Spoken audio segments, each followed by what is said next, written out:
This is a Momentum Media production. Nerd alert! Property Nerds, the home for data-driven property investors, where we uncover Australia's hot and cold markets, latest headlines and trends. Hello, and welcome to another episode of the Property Nerds podcast. This is your co-host, Leigh Paliwal, Director of Hills Finance.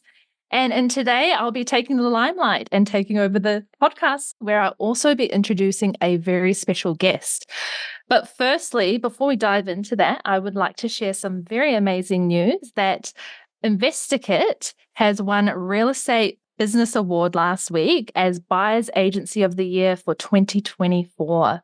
So I want to give a big hand to the team at InvestorKit and obviously Arjun. And yeah, this is actually a first time in Australia that a company has won Buyers Agency of the Year back to back for 2 consecutive years. So super proud of the team at InvestorKit and great to see their hard work towards assisting Australian property investors being recognised yet again.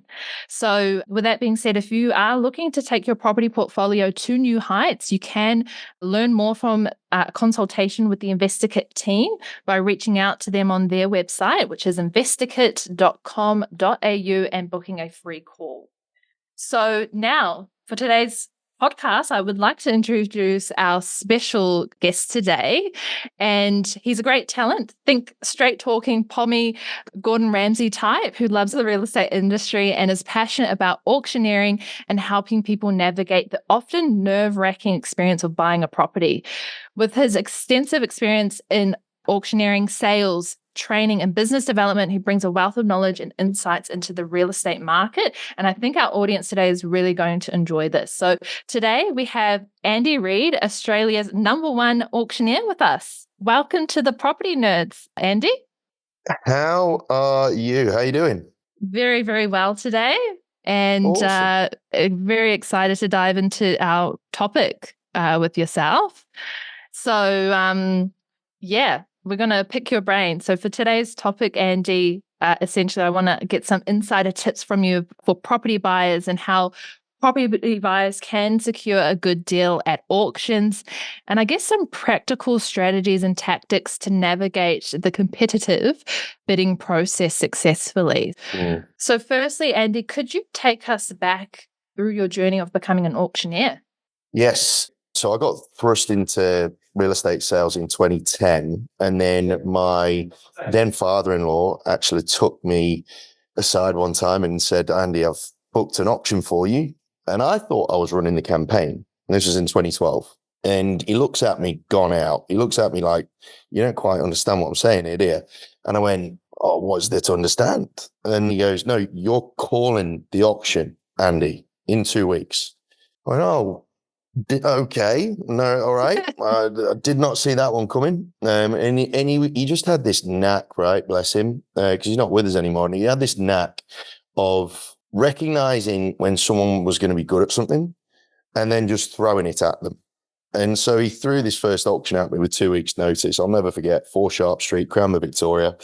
It was it was a weatherboard house riddled with asbestos and didn't have a back. Like the actual back of the house was missing. Oh my goodness. So it was just open, wide open. Yeah, it was an absolute mansion, as I'm sure you can expect. And so it was basically land value minus the asbestos removal and whatnot. And it went bananas and it was amazing. I made 2 massive errors during the call as well, but it was just an addiction that I've just been loving ever since, to be honest. Amazing. And I guess obviously you've probably seen it all with, I guess from a high level, what highlights the differences between a good and a bad auctioneer? Focus on the craft is one of the primary things, right? So I think archaically, it was thought that any salesperson could be an auctioneer.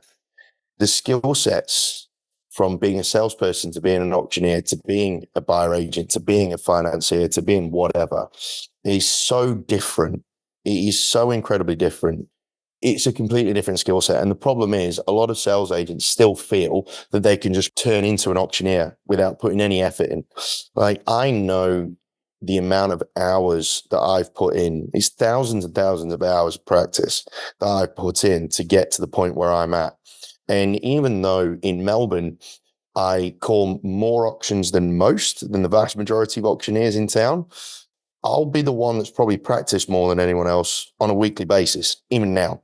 So you say that I've seen it all, and you can think that you've seen it all, but when you've got 8 billion humans on the planet and they're all wired differently, you can never know it all. And that's the part of the beauty of what I do, is that it doesn't matter how many you've done, you're still going to get a curveball every week.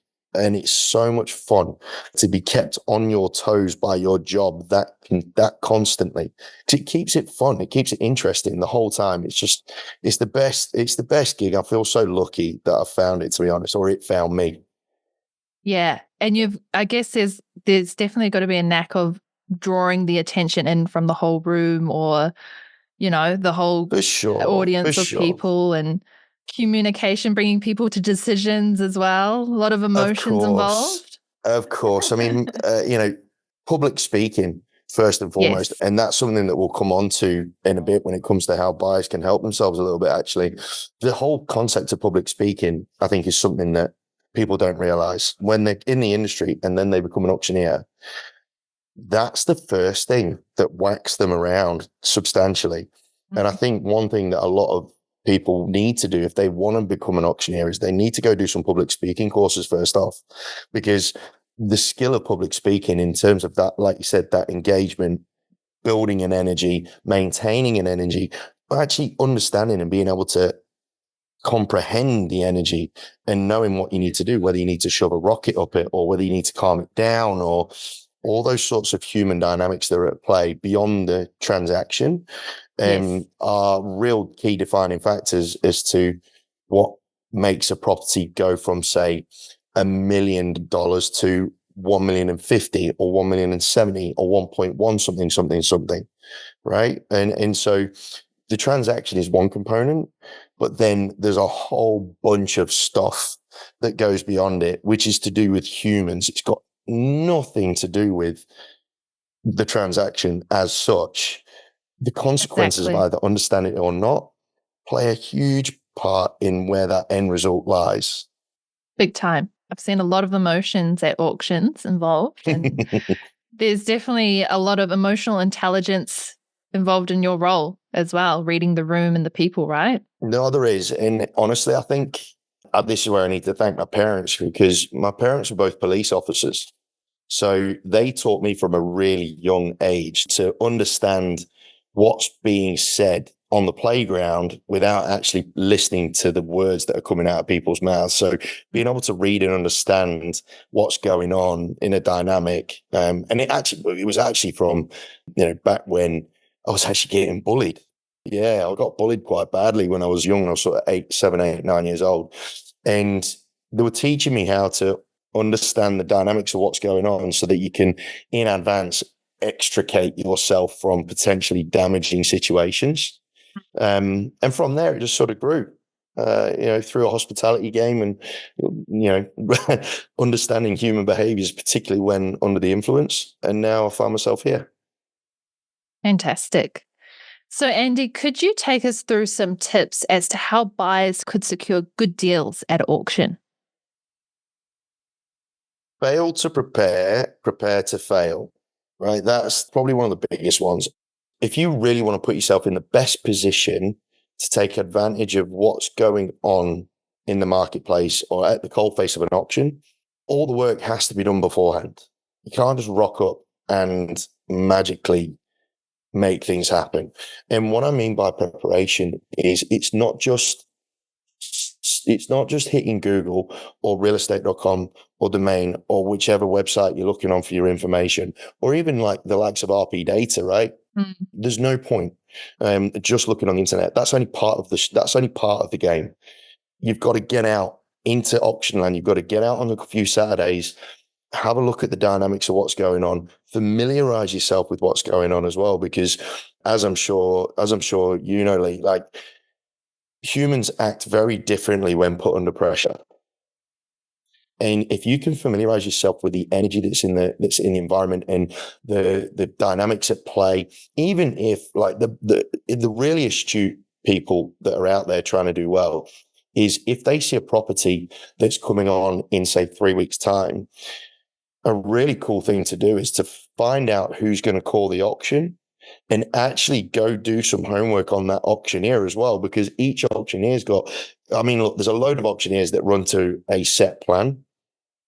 But there are some, I like to think that I'm one of these guys, that have got different things, different little nuances, different little tells, different little ways of maneuvering through a particular situation. And if you can get to know the auctioneers and how they operate, then it's almost like counting cards in a casino.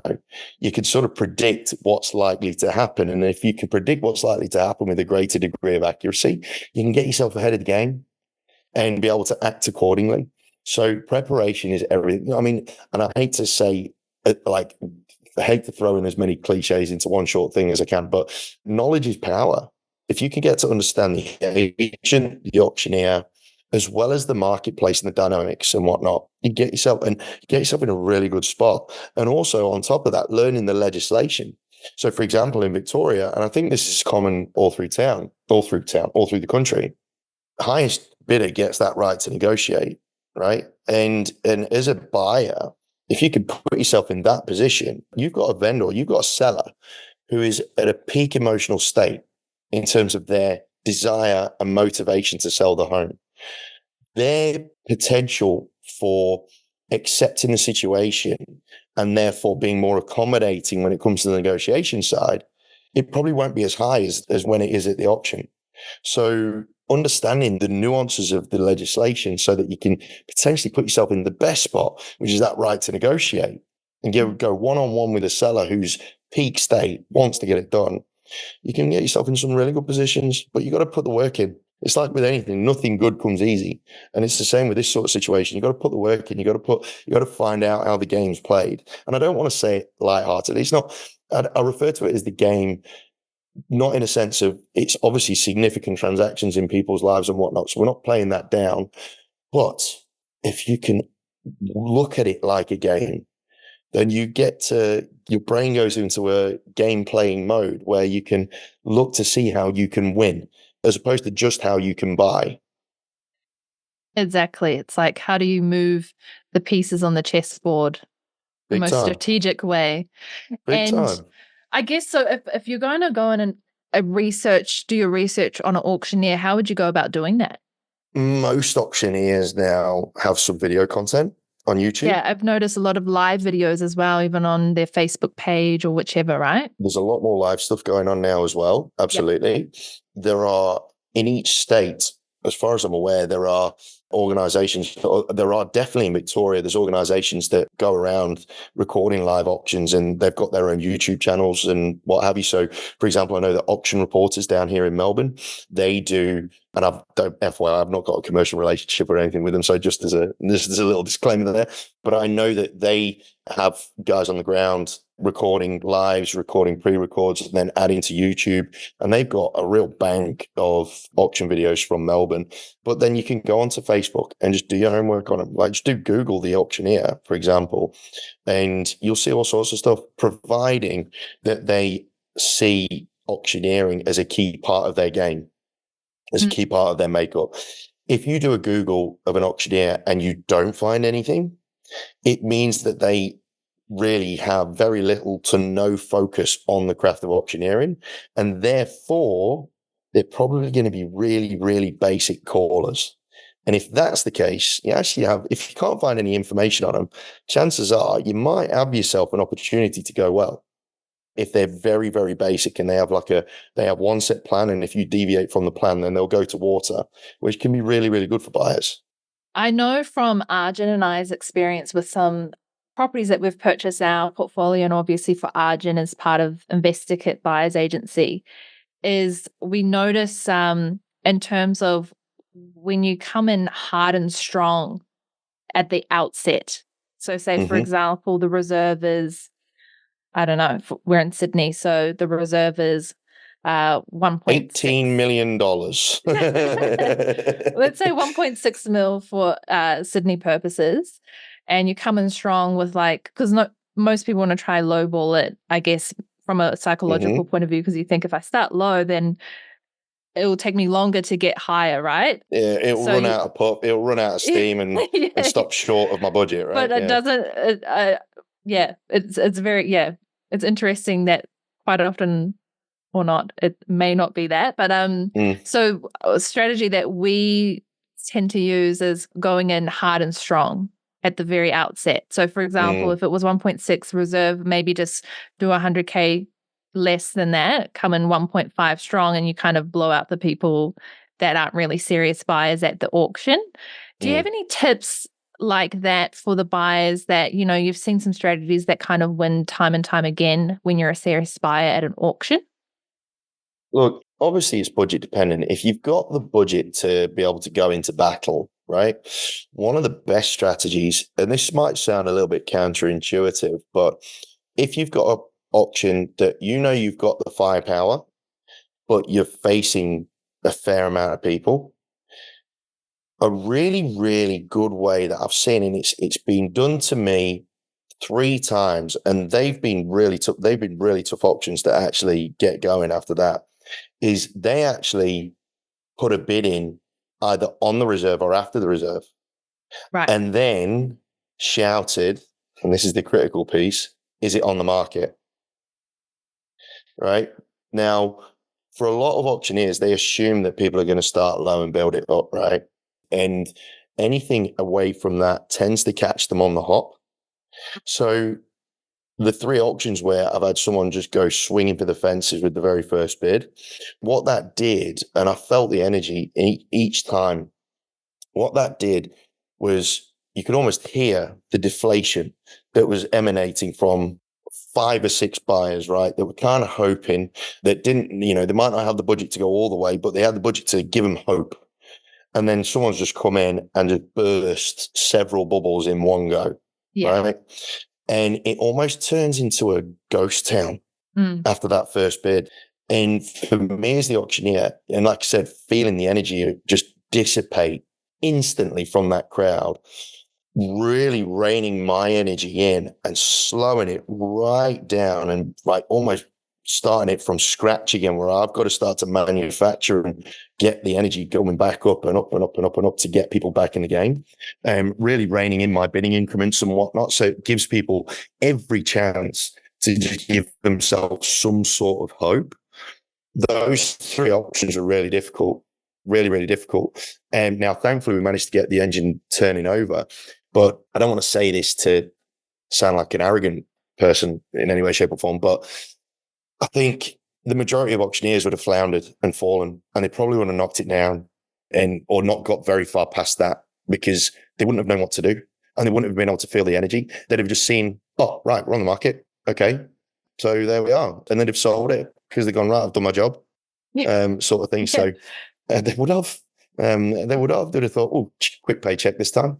So yeah, that's been a tactic that's been massive. Now, if you are not as fortunate as that from a budgetary point of view, and which is the majority, like I said, understanding your auctioneer, understanding your agent is really important. Understand that an auctioneer is a human being. That one is something that a lot of people don't tend to realize.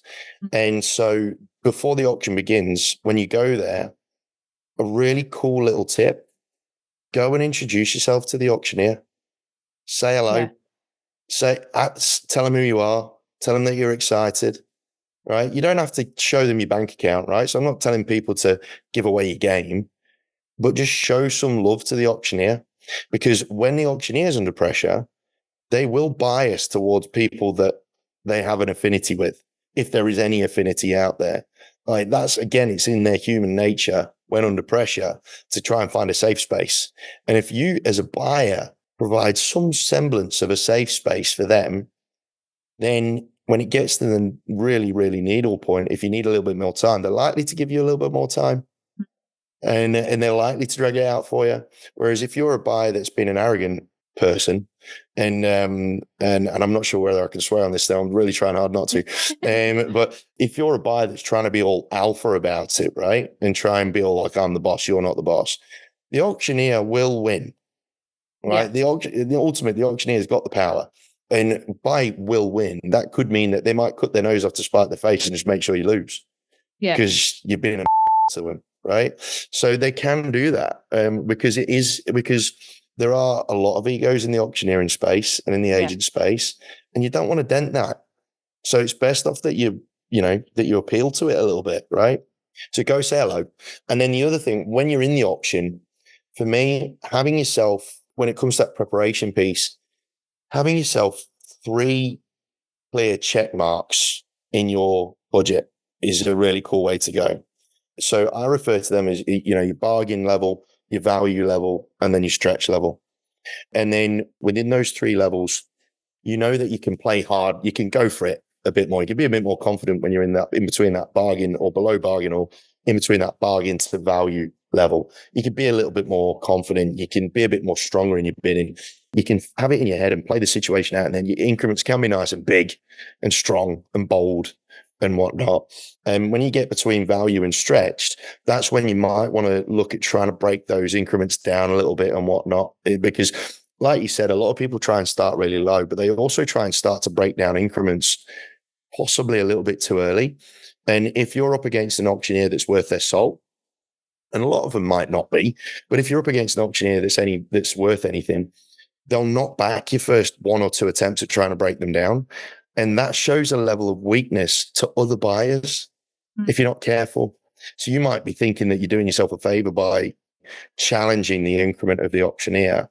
But if the auctioneer doesn't yield to it, you're actually putting yourself in a worse position, because you're competing buyers, and that's who you're competing with. You compete with buyers, realistically. You're not competing with the auctioneer. No. But if the auctioneer shows you up with a bit of a weakness, then you might be up against it a little bit. So having those 3 levels and then playing it out in your head, what increments you're happy to play in up until each level, then you're going to be in a really good position. Yeah, totally agree with that. It's like, what is your best, middle, and worst case scenario? And worst case being what's the most out of pocket that you're willing to go.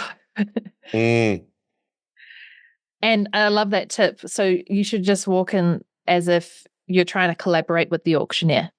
100%. Yeah, do it. That's the best approach for sure. I could not recommend that more. Yeah. Because understanding that auctioneers are human beings and bearing that in mind, you're going to put yourself in a much more favorable light if you were up against 3 or 4 bidders and you need a little bit of time, or if you're the winning bidder and, you've made the effort to get to know the auctioneer a little bit, and they'll think they know you a little bit. There's an affinity there. And chances are their natural bias, if they're not well educated and well practiced, their natural bias will give you a helping hand at some point during the call. So definitely go and introduce yourself to them. Fantastic. And so with that being said, where do you feel you see buyers get it wrong the most during auctions? It's when they try and become the boss. Trying to be the alpha in a room or in front of a house they do it because they think they're competing against the auctioneer. Yeah. And they're trying to show power against the auctioneer. At the end of the day, whatever the auctioneer says is final. Yeah. You can try and wrestle the power all you want. It ain't going to happen. Now, some alphas will insist on doing it because they feel that if they can intimidate the auctioneer, it can force them to make a mistake and get something amiss or get something wrong or panic drop the auction or whatever, right? And I suppose you could argue that, but throwing alpha energy around, and especially when, you've got a lot of people in buying demographics these days who wouldn't say boo to a goose because of where they're from or where they're raised or whatnot, but they've got a lot more firepower than these alphas, right? So they're not intimidated. So many people, and if you talk about it generationally speaking, so much of that millennial generation and set, you can alpha all you want. It ain't going to make a blind bit of difference to them, really. Yeah. Now, yes, in a pressure situation, if you're like if you're really close to them. So the only way that works is if you're standing physically quite close to whoever you're bidding against, right? Because then they'll feel that alpha energy and they will start to get intimidated, right?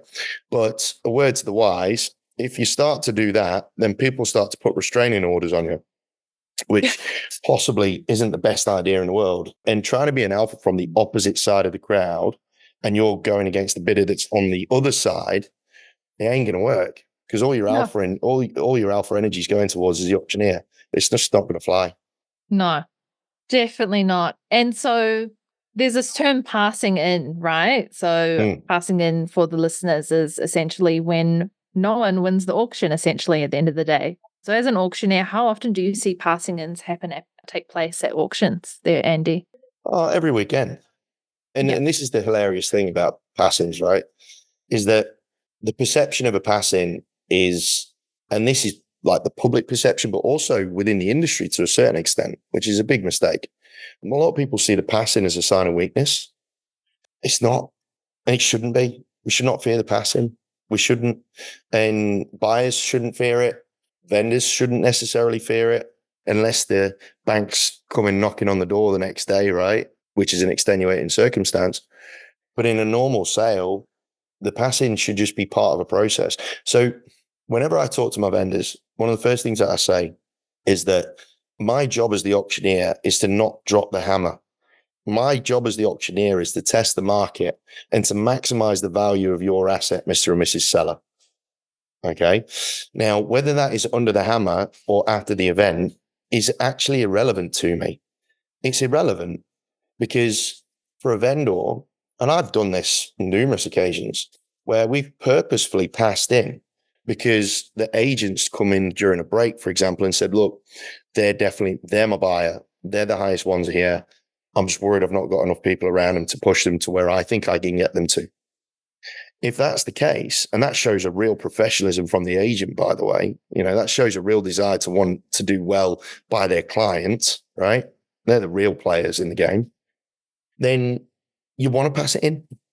You want to pass it in so it gives the agent a chance to get that highest buyer up to a better level in negotiation. And I say to those, look, you might not get the slam of the hammer, but you're going to be a lot happier with an extra 30 grand in your back pocket. Like, surely that will make more than compensate for the lack of thrill of it hearing me shout sold, right? Yeah. And it will. So, and buyers, they need to start to understand more that just because it passes in, look, it can mean that there's a lack of interest. Of course it could, right? Yeah. Which could put you in a good spot. So let's not hide away from that one. But be careful, because what I'm seeing, and this is a massive trend in 2024 that I've seen so far, right? And it's costing buyers so much money every weekend. Big mistake, this. So in 2024, one big trend that I'm seeing right now is a lot more buyers coming through the doors and turning up at auctions, but so much more fence sitting. So many more buyers sitting on the fence, right? Because, and I can't blame them, because we thought that we'd had enough interest rate rises coming into the back quarter of last calendar year, right? And then they stung us with one in November. So that's made a lot of buyers a little bit gun shy, because we've had interest rate pauses since then, but they're just not able to believe it until they see it. So I suspect what a lot of buyers and a lot of brokers are recommending to their buyers is, look, it's all the indicators are saying that the interest rates are going to stay where they are, if not go down from here on in, right? For a little while, which is great. But let's just make sure that that's the case with the next interest rate announcement before we go into the game, before we get stuck into buying something. So we're seeing a lot of buyers just hovering above the action without really committing. Now, the trend that's being caused as a result of that is I've had numerous auctions, where I've had plenty of buyers in front of me and no one's saying anything. And I'll pass the auction in. And then there was one particular case in Montana, South Victoria, where the agent had 5 registered bidders. Not one of them did anything. And then immediately after we'd passed the property in, 3 of them came running into the house to make an offer after the event. Interesting. Right? Mm. And it's happening regularly where volume of passing, because in Melbourne, the clearance rate's gone down to 53, 55%, right? Right. 53.9, I think it was. And which at the coalface sounds really like a really weak market, right?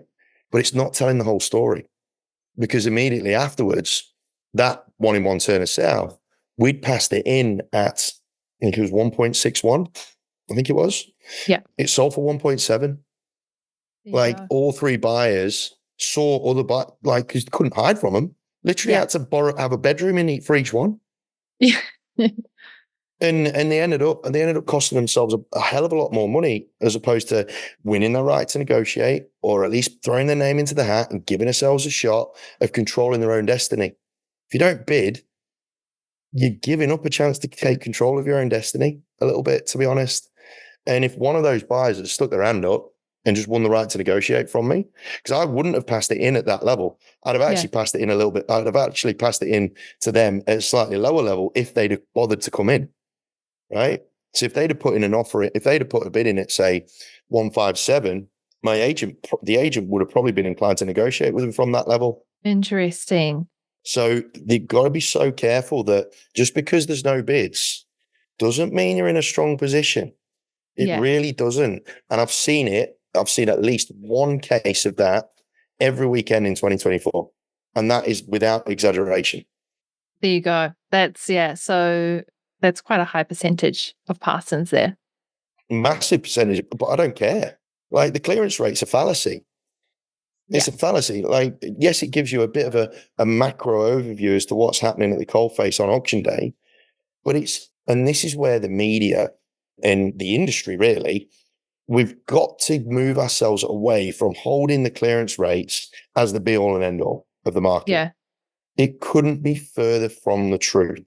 Like, I personally, if I was as an auctioneer, if I got 0% on a weekend, but out of 5 auctions, for example, but all 5 auctions ended up getting the right amount of money, do you think I'd care? Not one bit.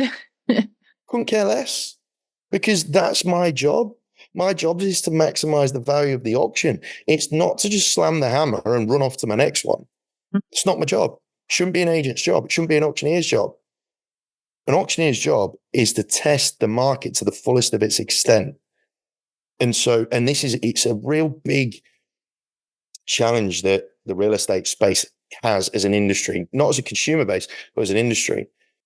A lack of a third stage of a process, generally speaking, costs sellers, let alone agents, so much money. And the first stage is marketing, second stage is the auction, but the third stage is after the event. Like, for example, I know that Ray White put out their statistics of volume auction campaigns that sell within 6 weeks. So 4 weeks of the auction and then 2 weeks afterwards. And the success rate for that 6-week period of auction plus 2 weeks it's like double the success rate of a standard private sale campaign for the same amount of time. There you go. So this passing thing, buyers have got to be real careful, because it doesn't give you the advantage.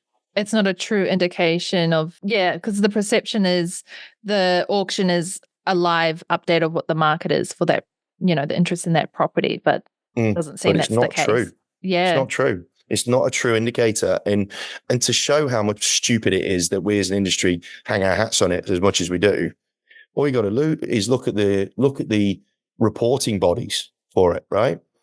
CoreLogic, REA, Domain, the relevant institute for your state. Have a look at all the clearance rates. They'll all be different. Yeah. So why on earth are we as an industry and as a consumer base hanging our hat and our decision making on a figure that statistics can't even work out what's right and what's wrong? Because the way that they're reported is just so it's so incoherent with how the industry plays out, and it's not consistent. So you've got one body that will include withdrawals, you've got another body that will not include withdrawals.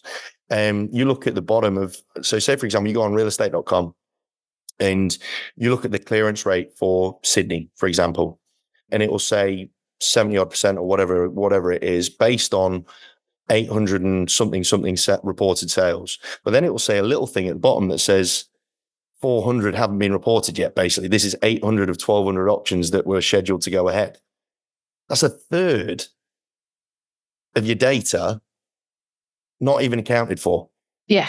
And this is my big advice for buyers, is stop looking at the macro and play each situation as it is on the day, one-on-one, in each individual situation. Because not only are the statistics just completely, they're just a false dawn, and they lead people down the garden path in most respects. As well as that, the human dynamics of each individual situation is very different. So you go to option A, and it might just be a homeowner that wants to sell, hasn't got any desperate need to sell, hasn't got any pressure to sell, but wants to sell because they fancy doing some other stuff. You go to option B, where it's mortgage time, or it's we need to move because the wife's got a job somewhere else or whatever, right? Those human dynamics play a huge part in the outcome of each option as well. So buyers need to quit looking at this macro and looking at the news and seeing the news as the path to glory for them. And they need to get more micro in their homework, more micro in their understanding of what's going on per situation. Because more often than not, you see buyers that just think, oh, the clearance rates are really down, therefore I can play hardball. And then they end up costing themselves more after the event anyway. Exactly right. Well, those are some really handy tips, Andy. I guess summarize that. So collaboration is definitely something, collaborate with the auctioneer that's running the auction is a big one. Don't try to compete with the auctioneer. Number Bad 2, idea. know your best, middle, and worst case, I guess, budget in terms of what you're going to be comfortable with before you walk into that auction. And number 3, I guess what we're talking about is clearance rates isn't the be all end all. There's a lot of negotiations happening straight after auctions taken place. This actually happened for myself and Arjun very recently with the sale of one of our properties in Glenwood, which had a pass-in. So we've seen it ourselves as well. And so walk in knowing that if just because there is no bids taking place on the day, there may well be some negotiations happening straight after. Absolutely. And just to finish on that, just because you might be one of, say, 2 unconditional bidders, but there's going to be a peloton of bidders subject to finance coming down the track. And if you don't take advantage of that little head start, you're going to be thrown into the pack. And then it's a free-for-all after that. And your unconditional element to your contract, yes, it will carry some clout from a negotiation point of view. But if you allow the door to remain open for those subject to finance buyers to come through, they know they need to put up good numbers in order to be considered. Yes, that's a really good point. And it only takes a seller to go to see your unconditional offer at 1.5, for example, and a conditional offer, a subject to finance offer at 1.6, and the vendor's going to go, screw that, I'm going to take the punt for 100 grand. Yeah. So, and that's a really good point there, because from a finance point of view, I mentioned the whole auction scene as a live market, so to speak. 9 times out of 10, your valuation is going to come back as what the property was purchased at auction. Whereas if you're going and making slightly highball offers after the fact, you may be doing over offers, for example, and you may have a shortfall in your valuation as well. Yeah, for sure. Yeah. Absolutely. Yeah. But the ones that are unconditional, they need to take advantage of the situation that's in front of them. Don't let it play out too long, because you're just going to end up disadvantaging yourself. Exactly. Well, thank you so much for tuning in today's episode of the Property Nerds podcast. And again, a huge thank you to our wonderful guest, Andy Reid, for sharing his insights and experiences with us today. And it's been truly enlightening to dive deep into the world of property buying at auctions through your expert auctioneer lens. If you enjoyed our conversation today and want to learn more, remember to subscribe to our fortnightly podcast through your favorite podcast platforms, Spotify, Apple, and so on, so you never miss an episode. So we do love hearing from our listeners. So if you do have any questions, comments, or topics you would like us to explore, please reach out to us through our social media channels or on our websites, which are investorkit.com.au for all things property investing, or hillsfinance.com.au for all things finance. And Andy, where can they reach out to you? andyreid.com.au. As simple as that. Or you can find me on Instagram. I'm one of the easier guys to find in the industry, let's be honest. So yeah, if you just do a search for andyreid.com.au, and there you'll find me and all my stuff. Amazing. So until next time, keep crunching those numbers and stay nerdy, our property enthusiasts. And this is Leigh Paliwal, your co-host of the Property Nerds podcast. Goodbye for now. The information featured in this podcast is general in nature and does not take into consideration your financial situation or individual needs and should not be relied upon. Before making any investment, insurance, tax, property, or financial planning decision, you should consult a licensed professional who can advise whether your decision is appropriate for you. Guests appearing on this podcast may have a commercial relationship with the companies mentioned. Game over.